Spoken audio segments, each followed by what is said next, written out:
This meeting is being recorded. Good morning, everybody. It is a bright and early Saturday morning edition of Forward Maryland. So bright and early, I haven't even had time to promote it yet. My name is Bill Woodcock. And I'm Steve Hunt. We'll just have to do the promotion on the backside of it. Well, yeah, as sometimes happens. So today is Saturday, June 25th, 2022.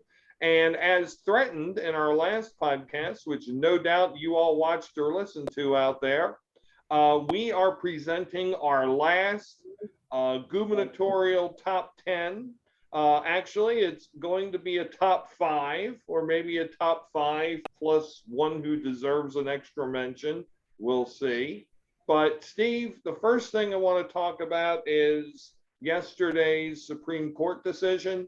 Not unexpected at all, given the leak that came out a month or so ago, and the overturn of the Roe versus Wade decision. The first time in Supreme Court in American history that a decision that has expanded individual rights on the federal level been overturned. What are your first thoughts on this landmark decision by the U.S. Supreme Court?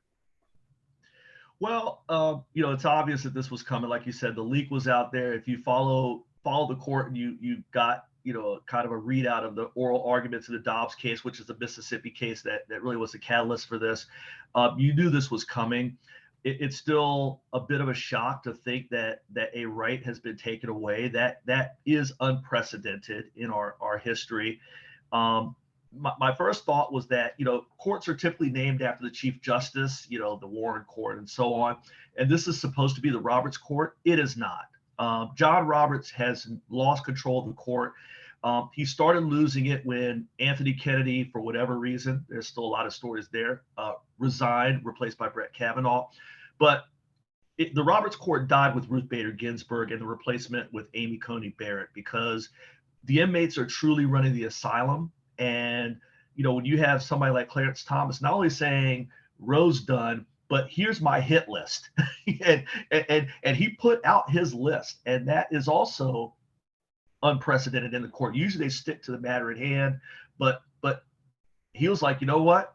I'm just going to tell y'all what's coming. And dear far right, start bringing those lawsuits, because if they come to us, we're going to knock them down for you. So it's frightening in terms of what happened with Roe and the effect on, quite frankly, half of the country's population. Certainly that population, half of the country's states.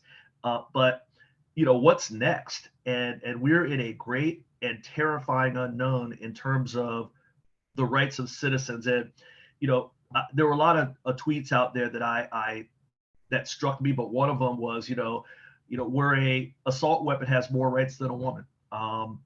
And if you looked at what they did in 24 hours with the New York case, which basically told, the Heller decision, 2008, written by Antonin Scalia, to go to hell, and then what they did with the Dobbs case at Roe and Casey. I don't know. Bill, what do you got?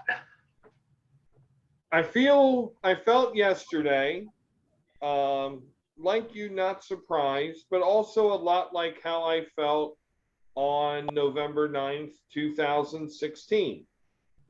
And for people who want to know out there in viewer and listener land, how come Bill Woodcock doesn't lick as many envelopes, make as many phone calls, knock on as many doors as he used to? Not that I don't anymore, but not as much as I used to by any means. It's because we told you this would happen. And for many, many years, you didn't listen. And so elections have consequences. The person won who got to appoint those 3 justices. Yep. Imagine if on the other side of the coin, President Clinton would have gotten to appoint those 3 justices. How might we be different? And and I think you can see that this was what we were trying to tell you. And then you voting public I'm also looking at the polling ahead of the midterms. And, you know, Steve, I will admit, I give Joe Biden a solid, A minus as president. I think he's accomplished a lot. But do I think he should run again? I'm not too sure about that. If for no other reason, the man is going to be 80 years old in November, and that has to be a concern. Yeah. But however, when you look out there and you see what the other side brings to the table and you see what the other side means, I mean, this is not the Republican Party of lower taxes and smaller government. This is the Republican Party of we are going to turn America back at least 50 years, and we're fixing to do more. And so how you look at all of these national polls, congressional support, voter enthusiasm, and you see conservatives much more enthusiastic, Republicans much more enthusiastic. Democrats hold a lead in the national congressional ballot, but it's by a smaller margin, and there always is a delta between the actual vote count turns out being more favoring Republicans and beneficial to Republicans in terms of gaining seats, even though the Democrats may even ultimately win the national congressional ballot. Right. How this could happen, how this could happen being the Supreme Court decision, the grounds were the seeds were sown when a lot of progressives and a lot of liberals and a lot of left-leaning people thought, oh, the 2016 election is in the bag, or I just don't like Hillary that much, or there's no way Trump's going to win. Yep. So take that and now look at 2022 and look at what's going to happen. You have a 50-50 Senate. You have a 50-50, almost 50-50 House. House is much more likely to go Republican than the Senate. Yep. But if either, or my God, if both fall to the Republicans, now we get the return of the king in 2024. Yep. And if you thought Trump 1.0 was a problem, you ain't going to want to be around for 2.0. So there's a way to do this. The way to do this is get your butts out on the streets, stop complaining. You can protest if you want, be angry and be pissed off if you have to. You should be. People should be. This is a horrific decision. This is wrong with what we've done to American women. And go out and fight. Go out and fight. Go out and vote. Go do everything like your way of life depends on it, because it does. And in terms of the legality, I saw some set of flopping gums who claimed to be, I guess, a clerk for Thomas and Kavanaugh, who was talking about, oh, well, this decision will make the court less political. Horse hockey. Yeah. This decision made the court super political. The legal basis, is ridiculous, and I'm not even an attorney. And to your point, Steve, what are they going after now? Thomas already said, like you said, here's our list. Of course, he didn't put Loving versus State of Virginia on that list. Why not? Because of his own seditionist wife. Right. So it's a horrific decision. It's a sad day. I was saying to somebody, in fact, earlier today, the only way that this swings back now is if, because a legal, a piece of legislation could get struck down by the court as unconstitutional. But the way that this swings back is now that I believe that you would have to prove that the economic and social hardships made by women by carrying pregnancies to term would create a form of indentured servitude. And by constitutional rights, under the 13th, 14th, and 15th Amendments, then you can't have that. And so I said that, but I mean, also, how dark is that? That now, like, the way to overturn this and get this back right again is to essentially say forcing women to carry pregnancies to term is akin to slavery. However, Yeah. Isn't that what we just decided yesterday, that that's an okay thing to do?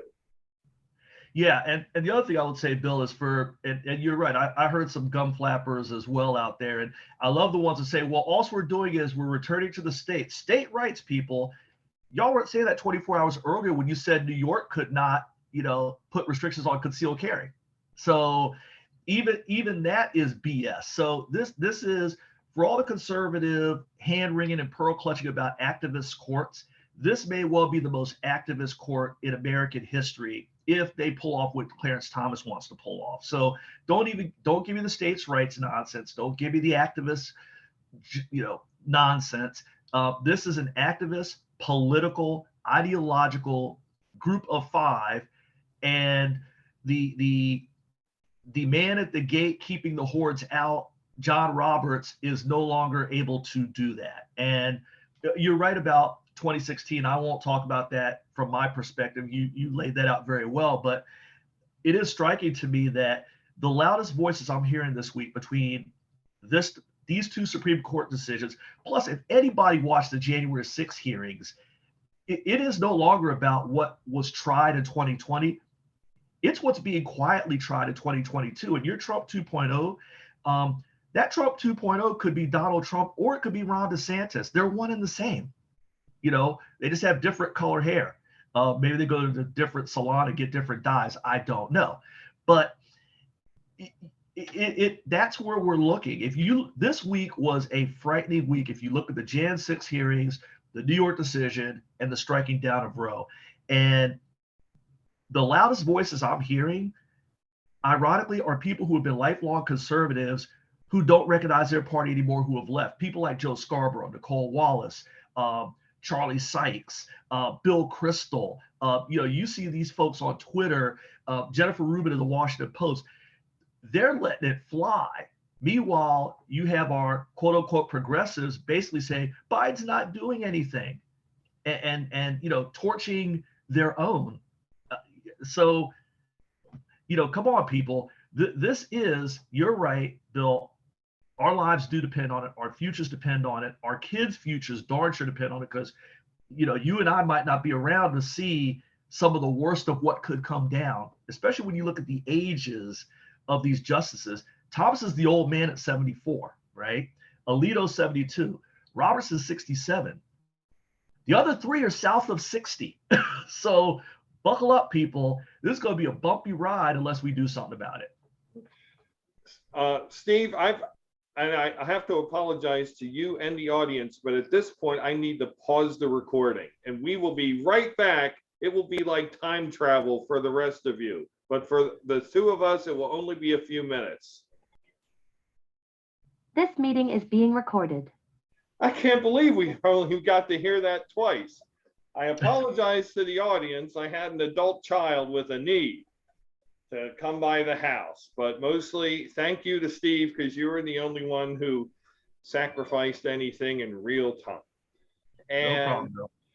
And so the segue of sacrificing things in real time. It's actually a good segue, Bill, if I may, because if you notice the commentary from our esteemed Maryland politicos, i.e. those running for governor, because that's why we're here, there was a lot of comments. I, for the life of me, have yet to see anything from our current governor, one Lawrence J. Hogan Jr. Nor do I believe I saw anything from Republican candidate of the Hogan camp, Kelly Schultz. There were a lot of other comments. Certainly all the Dems that are of note have come out. I believe Dan Cox went Dan Cox. Yeah. But as a segue, it was very noticeable, who was talking and who was basically saying, I'm not saying a word. And that includes our hometown, Howard County, where certain people had nothing to say. Well, I mean, as we move into the main event of the day, and I do want to spend plenty of time to talk about that, but to that point, um, yeah, I think politically, I mean, let's not forget, about 70-80% of the population is pro-choice, Mm-hmm. and that includes a large majority of Republican women. Yep. So that also, this also portends to something that could backfire. I mean, Yes. while the Republican Party is going down this ever reddening process that they're going through and just following lemming like down Trump lane, um, how many of them are willing to give up on that right, and how many of them are swayed by well, it ought to be a states' rights issue. But Right. if you're looking in Maryland, and looking at Maryland's elections in November, abortion rights just made it to the top of the list, which it shouldn't. Mm-hmm. But I do believe that whatever Republican nominees path to the governor's mansion, whichever one it is, their path just got harder. But let's Yeah. talk about those, because I know, Yes, sir. that's what we wanted to spend most of our time on. So for those of you out there in viewer and listener land, you have been amused and maybe even bemused. I doubt you've been seamused about our top 10 gubernatorial rankings, which have been going on for, gee whiz, Steve, I want to say about a year now, maybe Yeah. even since you started doing this. In fact, I think I started doing that when Jason was co-hosting. So so today is our final, since electioneering has actually begun. Voting has begun. I filled out my ballot even this morning. I've got And mine. I got mine on my desk. there you go. God bless And and Maryland. and so we go now from top 10 to top 5. And so there's a lot of interesting candidates, a lot of interesting people. But in our pre-show discussions, Steve and I really realized that there really were about 5 people total who had a shot at A, winning their nomination, and then B, winning the governorship.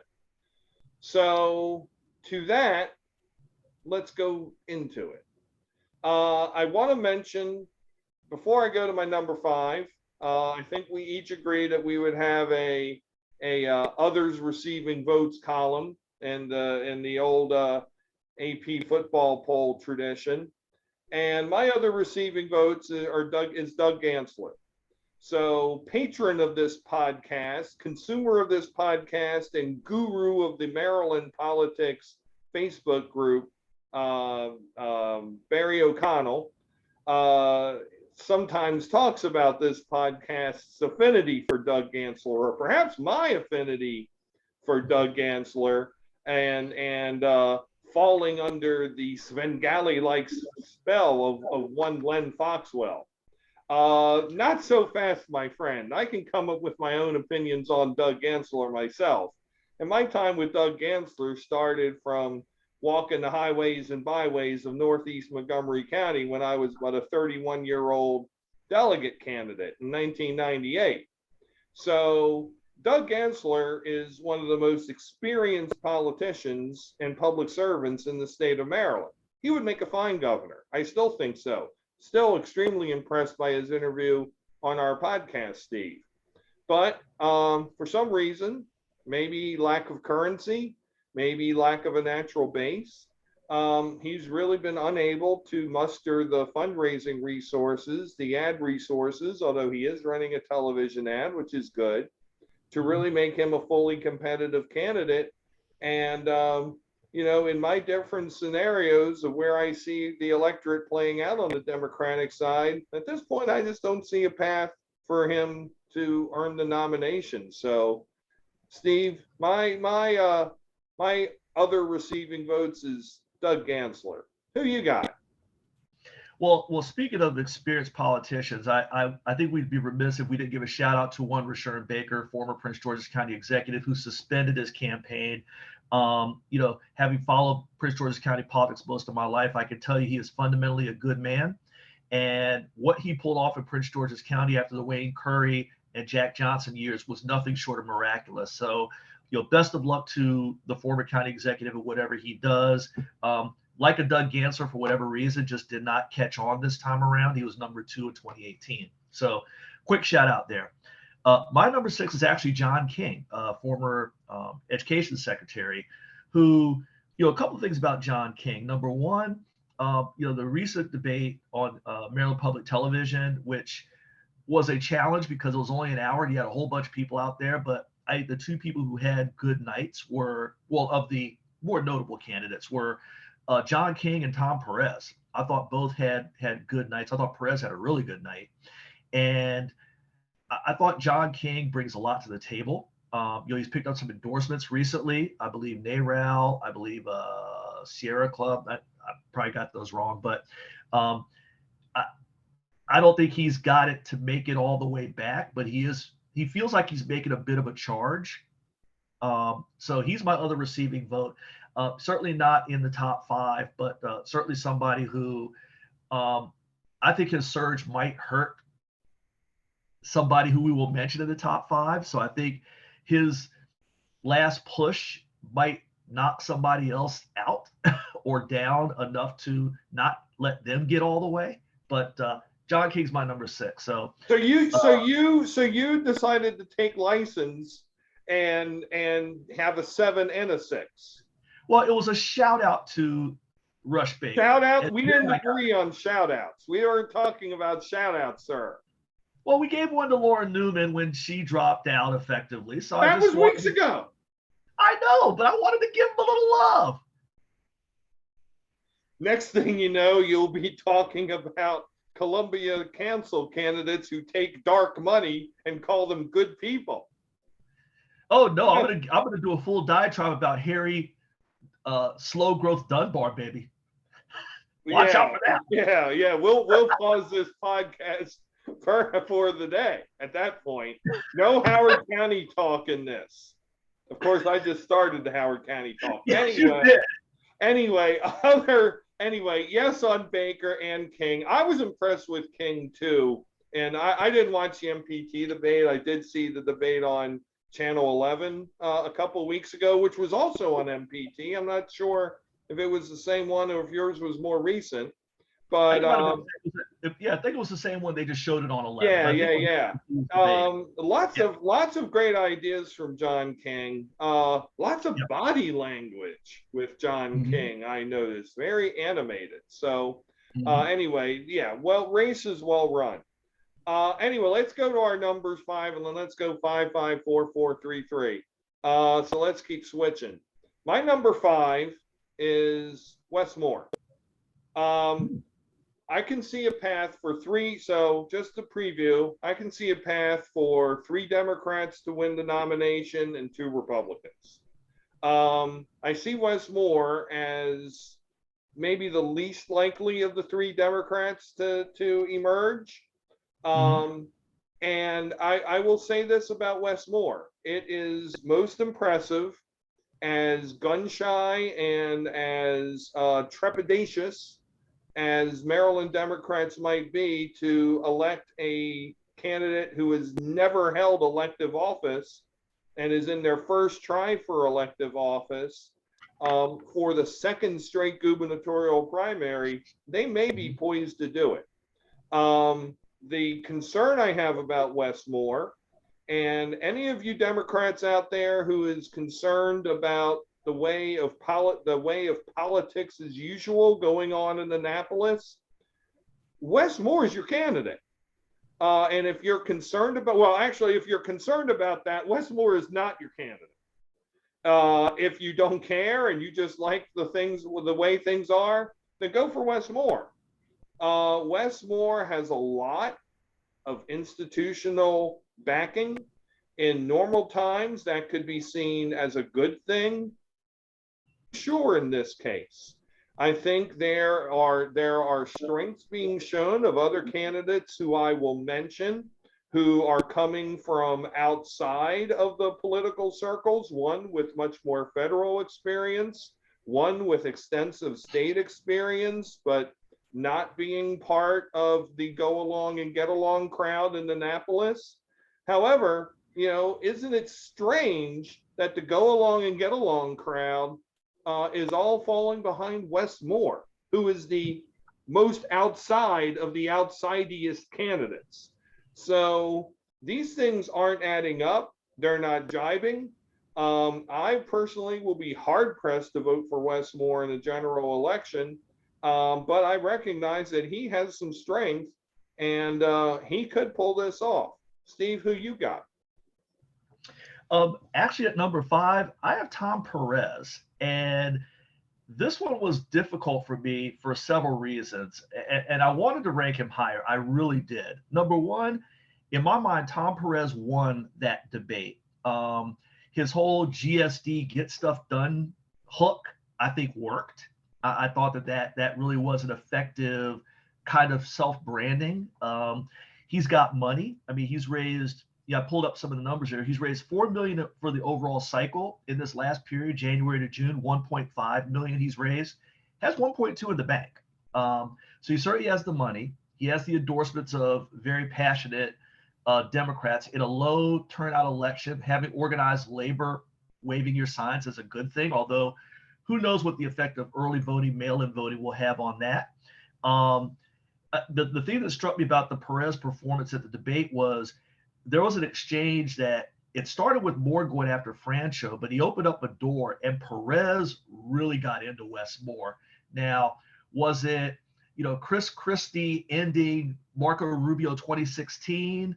Not quite, nor was it Elizabeth Warren ending Mike Bloomberg in 2020 in Nevada, but it was really good. And it did leave some, let's say, some bulletin board material that could be used in the fall by the Republicans should Wes Moore be the nominee. So I like Tom Perez a lot. He's one I've got my eye on as a possibility, even for my own personal primary vote. I've been impressed with the campaign that he's run. I can't put him any higher because I just don't see the energy that I see for some of the other Dems or the institutional advantage that's out there. But it would not surprise me at all to see Tom Perez sneak through this thing.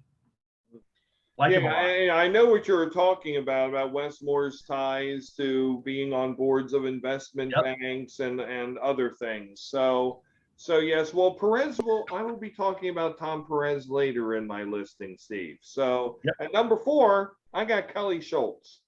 Kelly Schultz has done everything she can do in this primary campaign to take the conventional Republican lane to the nomination and possibly to the governor's mansion. We will see if not being more risk-taking would not have served her better.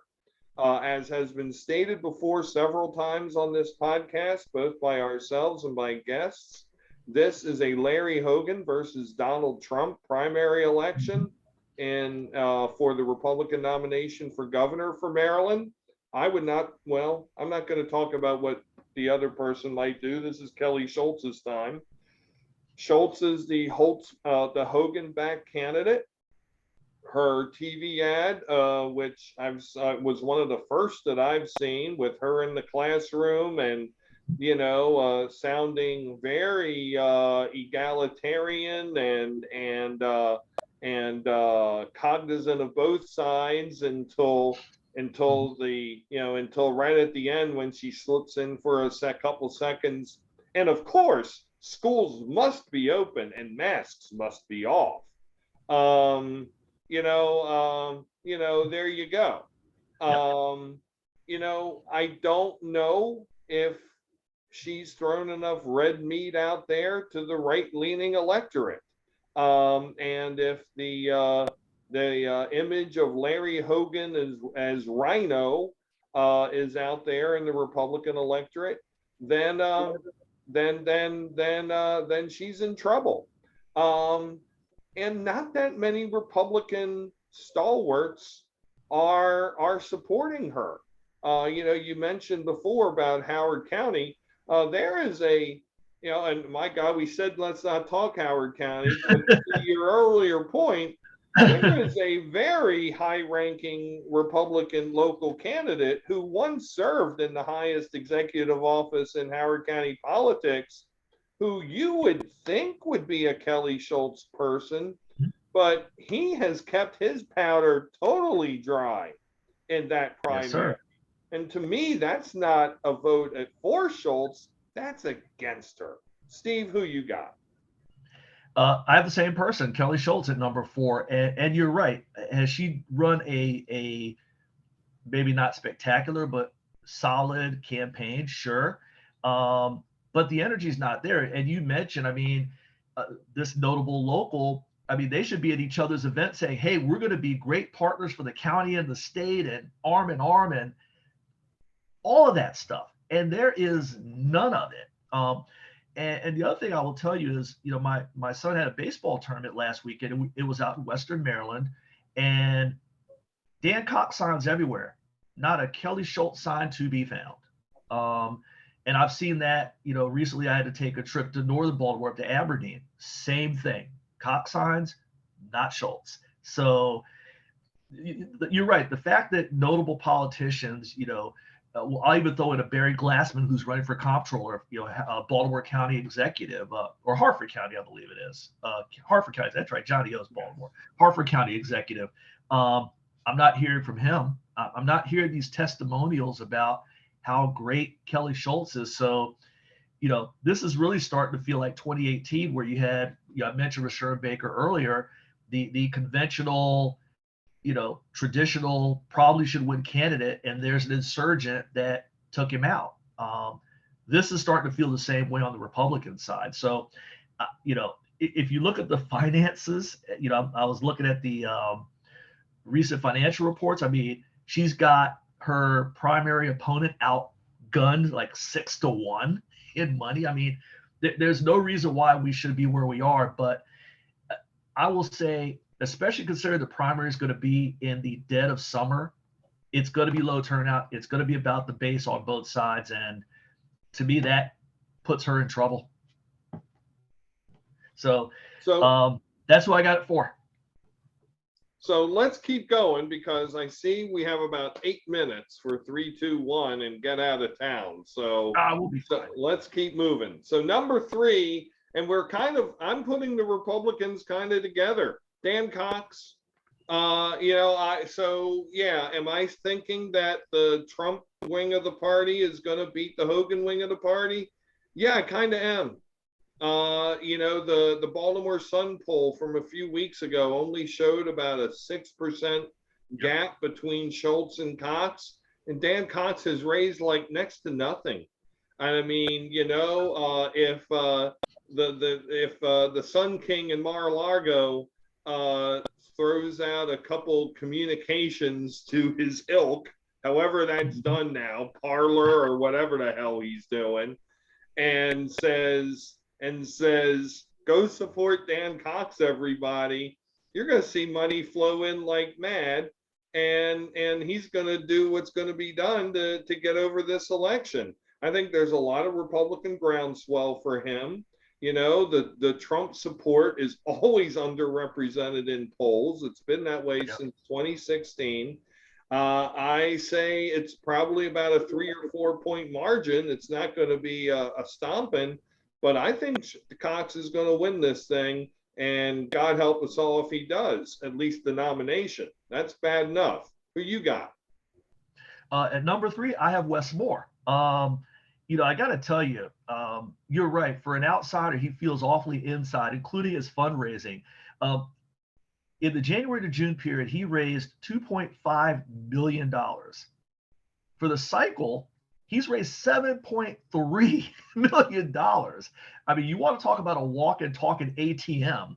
I mean, Wes Moore is, in the words of rapper Rakim, paid in full. So the first Rakim reference ever on this podcast, or on any Maryland political podcast. We're innovators, not imitators.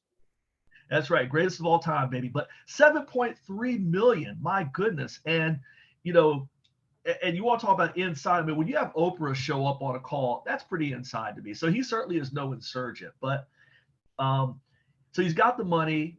He's got signs everywhere because he's got the money. He's on TV. He is telling his story. He's getting his narrative out there. He's doing all of those things. I just don't know if it'll all work because I just don't know if Democrats look at him or enough Democrats look at him and say, yeah, we want this guy carrying the flag into the fall, not knowing what's going to happen on the Republican side. I just still think there is some, maybe a little, buyer's remorse from 2018 with Ben Jealous. The difference here is that Wes Moore does not have the, far left Bernie Sanders base in his pocket. He is as inside. I mean, hell, the person we'll probably both mention later might be more the outsider than Wes Moore. So I have him at 3. I'd have him higher with the money and everything else he's got going on, but I think all of those things could be a problem. And again, Tom Perez exposed one of his problems during the debate. So Wes Moore's my number 3. So at number 2, I have, and wow, I'm pretty sure there is video and audio of me saying this person should even rethink if they should even continue running. And I have them now as the person who, if you want somebody from the outside and with a lot of experience and somebody who doesn't seem to carry the baggage of either a Wes Moore or, let's just say the name, a Peter Franchot, then Tom Perez is your guy. A solid background, both in legislative and in executive leadership, in government, in Montgomery County, in the federal government, with the Democratic National Committee. His fundraising machine, unlike a couple of the candidates we mentioned before, has accelerated and accumulated over time. He has a nice campaign commercial out. And my word, President Obama's quotes and pictures in there, as I said last time, don't hurt. Yeah. So if you want an if you think maybe that Peter Franchot might be too old or too close to Governor Hogan, and you think Wes Moore might be a cool dude, but not exactly so trusting of someone coming from, who made their money outside of Maryland, Tom Perez is your guy. Solid agenda, solid plan. He's not who I'm voting for in the primary, but I would be proud to vote for him in the general election. Who do you have, Steve? Well, first, let me just say, Bill, don't feel bad about your comments about Tom Perez. If we went to the audio, I believe I once said Tom Perez is basically Doug Gansler with money. So I don't think either one of us were kind at the time, but he has just been that engine, that little engine that keeps going, and here he is. And you're right, he's very much in the mix. Number 2, I have one Delegate Dan Cox, only because I think he is going to win the nomination. I think he loses to Tom Perez in the fall. I think he loses to a Peter Franchot in the fall. I'm still not 100% sure about a Wes Moore, which is why I don't have Wes Moore rated higher than 3, at least at this stage. But I certainly give him good odds. Like you said, he's -6 to Kelly Schultz. And just to say this, Kelly Schultz during the last period raised $936,000. Dan Cox raised $170,000. Kelly Schultz has about $800K in the bank. Dan Cox has 2. So it's not 6-1, it's 4-1. But he's got the energy. I don't know if you've seen this. I know several people have talked about it. Ryan Miner, I think Barry O'Connell might have talked about it as well. He's got a big soiree coming up. He's bringing in the equally Trumpy candidate for governor in Pennsylvania. I forget the guy's name. Yes. And a cast of thousands. We even had a conversation about that yes, somehow we did. They got Alec Keyes out of mothballs. I mean, I didn't even know that guy was still around. But he's got a who's who of batshit crazy showing up. And you know what? They're going to show up. A crowd's going to show up. The red meat's going to be flowing like Oprah gives out cars, and it's going to work. So, I would say to Kelly Schultz, all the king's horses and all the king's men, but she ain't got the horses or the men right now because, like we just talked about, how the establishment ain't even coming out. So I got to keep them there. Not any pleasure in doing that, but it is what it is. So Yeah. Hancock's number Yeah, 2. expect them to show up and show out. Even Alan Keyes, who was last seen cryogenically preserved next to Ted Williams's head. So, and number 1, could he go wire to wire, ladies and gentlemen? I think he might. Comptroller Peter Franchot. I was at the no lesser event than the Baltimore Greek Festival a few Sundays ago, when lo and behold, here shall appear Peter Franchot and 8 tiny reindeer. Well, there were not actually 8 tiny reindeer, but there was Peter Franchot. So it speaks to a thing we've said from the get-go. He's raised a lot of money. He's been very visible. He has the best name recognition of anybody. His debate performance, probably not the best, but he also didn't do anything to hurt himself. And he works. He's the hardest worker in show business. He gets out and he does retail politics like none of these other candidates that I've seen have done. Peter Franchot, like I've said before, and I'm going to end with this, Peter Franchot's the man until somebody says he's not. And to that point, Steve, a lot of people have taken shots during this election season. Nobody's been able to knock him down. When we talked with Monica Biddix last week, I did go and I saw the Jill Kamenetz video. I found that video unfortunate. I mean, on the first impression, it does sound like damaging, a little bit damaging, but no follow-up, which is maybe the worst thing politically as a hit piece. There's no follow-up to that. Secondly, you were talking about a funeral for a county executive, which her husband was county executive of Baltimore County at the time. And Peter was the comptroller was in the first row because he's a statewide official and because that's a state funeral. And you show respect for the person regardless of your political differences. So I can understand Jill Kamenetz's point of view. Of course, she loved her husband very much and was very offended by the fighting over air conditioning in schools in Baltimore County. But to me, the video, sounds more like somebody who's taking advantage of someone working through their grief and their anger, more so than a legitimate political hit piece. Steve, who do you have as number 1? Well, I also have Peter Franchot, and to me, that debate performance, wow, the debate performance to me looked like an old school boxer back when they had championship fights that went 15 rounds, who was told by their corner in round 15, you're ahead on points, just don't get knocked out. And I feel like, if nothing else, Comptroller Franchot did actually accomplish that. He did accomplish not getting knocked out. It was an uneven performance. I will be generous there at best, but you're right.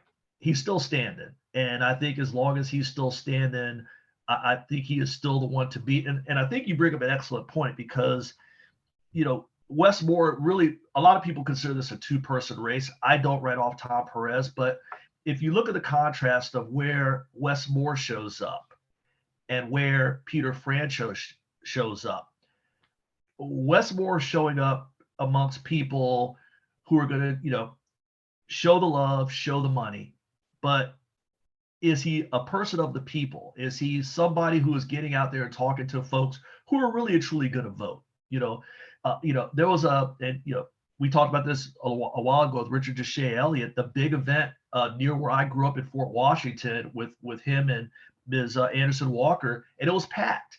It was packed full of people in South Prince George's County who vote. This Greek festival, he's shaking hands with people who are going to vote. The retail stuff is what's going to get you the dub. I mean, all the air war and all the signs and all that stuff is great to get name rec, but where are those people? I mean, I had a canvasser for Peter Francho in my neighborhood. Same here. The only other person that's been in my neighborhood is Ashwani Jane. So, are we a big pocket of vote rich people here? No. But that just tells you that level of retail politicking that I think, again, low turnout election, I think works. So I'm with you. Yeah. Until further notice, we'll see in a month. And until then, have a great Memorial. What's wrong with me? July 4th weekend, as the late spring and summer of American holidays continues. We will not have an episode over the July 4th weekend, unless if something really nutty happens. So let's hope it doesn't. But I know, Steve, you have to get to the baseball field, and I've got to get to my day. So we hope you've enjoyed our ultimate top 5 or 6 or 7 for the Maryland Gubernatorial Primary 2022. It's been a pleasure to bring these all to you. So for Steve Hunt, my name is Bill Woodcock. Please subscribe to the Forward Maryland channel on YouTube, and we hope you have a great day and a great weekend, everybody. Take care.